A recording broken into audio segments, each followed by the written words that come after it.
Okey, dia dah sabar dia. Okey, tadi kita dah baca apa? Ayah cucu. Tadi kita baca apa? Selawat. Ya, tadi kita baca selawat. Di samping tu kita baca juga selawat syifa untuk penyakit kita kan. So kita minta kepada Allah supaya kita dijauhkan daripada penyakit tersebut. So hari ini kita akan pergi kepada tajuk kita yang pertama dan kita bawakan pada minggu lepas. Dan ini stroke kawasan. Ini saya kita buat santai-santai sahaja. Ini pengalaman saya semasa saya bertugas dan saya juga baca juga lagi dan saya juga bertanya kepada tim saya doktor dan kawan-kawan saya yang masih bertugas. Ya, saya tak buat kosong-kosong macam tu. Ya, itu mesti betul-betul. Kita tak suka macam sesekali juga ya. So, penyakit ni ibu orang rasa macam mana? Adakah penyakit ini boleh membunuh kita? Ya, betul. Yang penyakit ini adalah penyakit yang keempat ya, yang membunuh. Yang pertama adalah penyakit apa? Kanser. Yang kedua? Jantung. Yang ketiga? Ada gangguan ginjal. Dan yang keempat? Yang kita akan belajar ini adalah stroke ya. Kenapa stroke ni lagi? Satu boleh belajar dulu. Tekanan darah tinggi. Yes, tekanan darah tinggi apa tu? Kolesterol tinggi. Yes, kolesterol tinggi. Itu tidak ada penyebab ya. Kenapa kita boleh mendapat stroke? Kalau ini tekanan darah kita terlalu tinggi, dia boleh menyebabkan salur darah ataupun salur darah kecil di dalam tubuh kita berjam. Okey, so dalam salur darah kita berjam. Ataupun cuba kita bayangkan paip getah yang kita sokong kan. Kalau kanser yang kecil, air darah kita mengalirkan. Kan, so macam itulah juga salur darah kita sampai ke kepala. Bila darah kita sampai ke otak, boleh menyebabkan apa? Stroke. Sehingga akan menjadi stroke. Ataupun bila dia pecah, itu disebabkan pendarahan yang berlaku di dalam otak.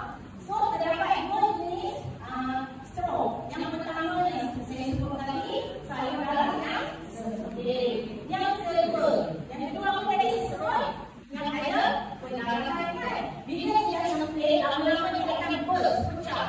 Macam kita punya beg tu tak, bila kita kecil-kecil banyak, lama-lama dia pecah. So kalau kita dekat otak kita sampai ikut ke bahagian kepala dulu. So salur darah yang sempit adalah pendarahan.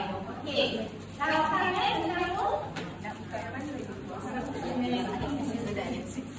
Okey.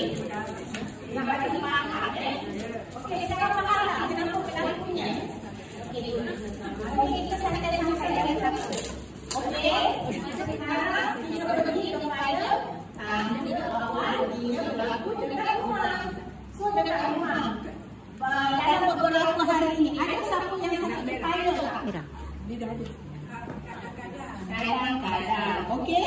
Di antara tanda-tanda awal stroke ataupun kita panggil asma kan. Kita akan rasa apa lagi? Kepala sakit. Okey. Selepas itu kita kepala sakit, tekanan darah tinggi sangat berlaku. Mata kita akan kabur kan? Okey, itu tanda-tanda tinggi ya. Bila tekanan darah yang tinggi kita dah berpenyakit kan? Mata pun dah kabur. Lepas tu macam mana? Ada rasa lemah-lemah badan. Okey, rasa lemah-lemah badan. Nanti kita buat apa dia? Lepas tu dia boleh nampak tinggi sangat. Dia dah sikit sebelah. Betul tak? Nampak tak muka yang sikit sebelah? Kan? Ini tanda-tanda awal selepas tu tadi tanda-tanda dalam pemahaman kan? Sini tiga je kan? Lepas tu kenapa tak dia? Selama ni kita tak biasa, kita faham. Tapi bila dah berlaku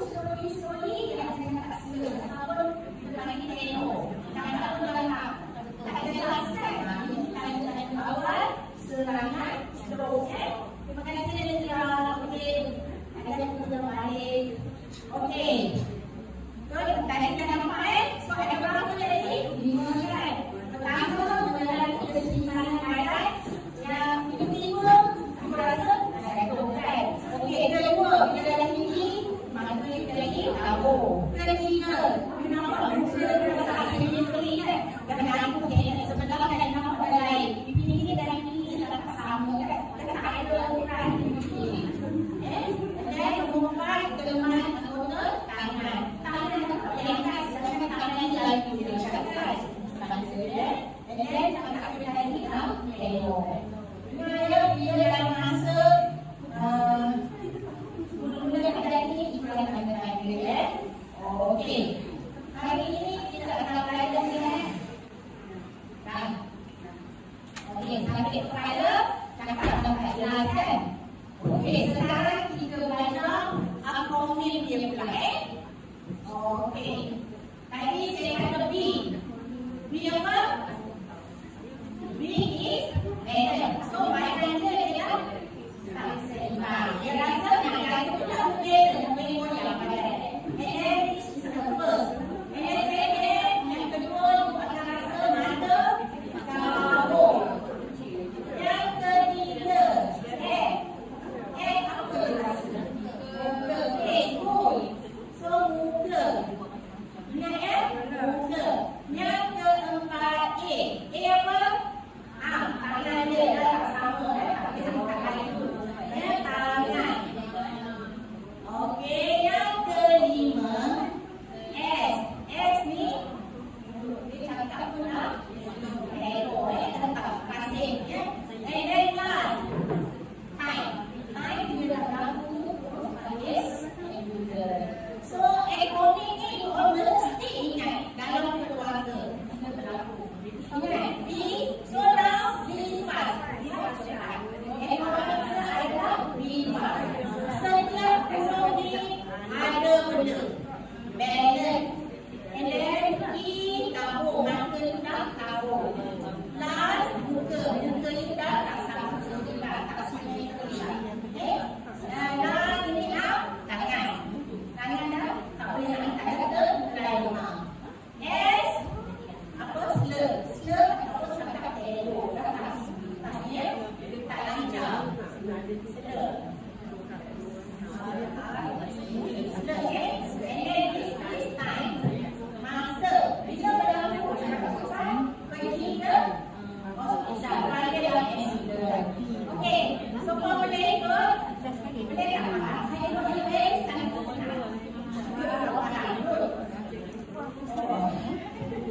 Okey.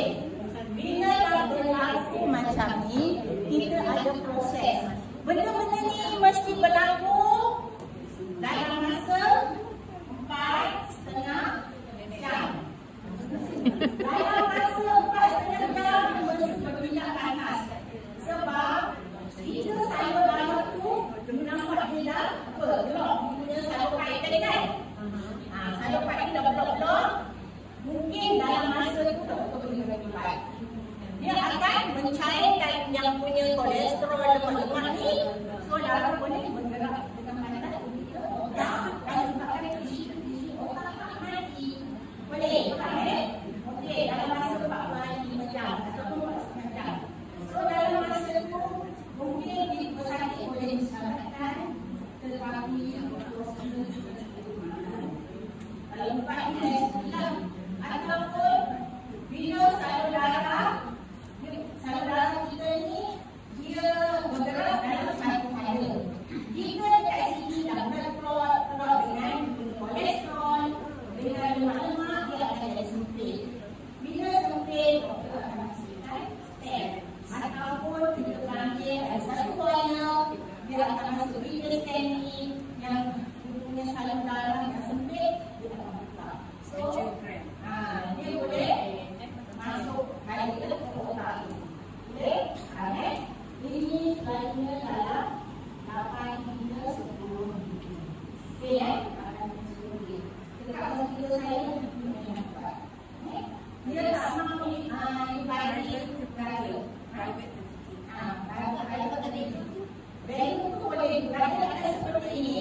Dekat ujung dia ada value. Dia akan membuka besarkan salur darah tersebut.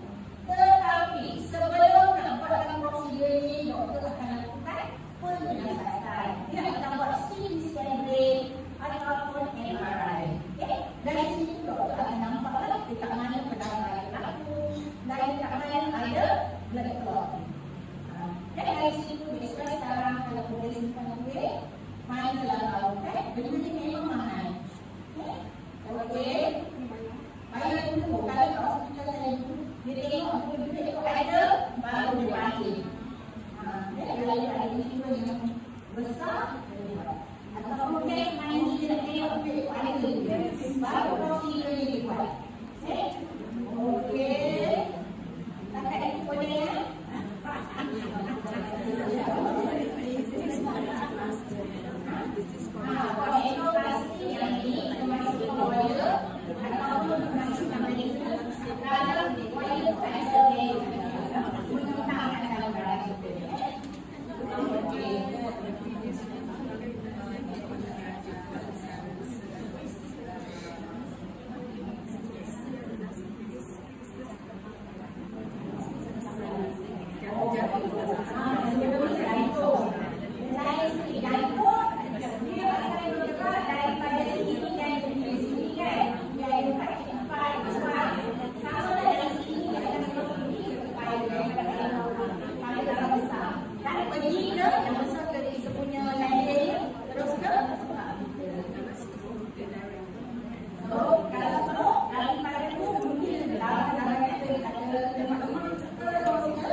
Ini macam ni. 1, 2, 3, 4, 5, 6, 7, 8.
Tidak panas yang pantas dan rawatan awal adalah kunci pengurangkan stroke dan meningkatkan peluang pemulihan sakit. Saya ulang balik seperti yang kawan sebut tadi, stroke adalah penyakit serius yang memerlukan perhatian segera kerana ia boleh mengakibatkan kematian dan penyakit hitam dan kadang-kadang ia limpi macam bedan. And then punca stroke seperti hipertensi, kolesterol yang tinggi, diabetes dan gaya hidup tidak sihat boleh dikawal melalui pencegahan awal.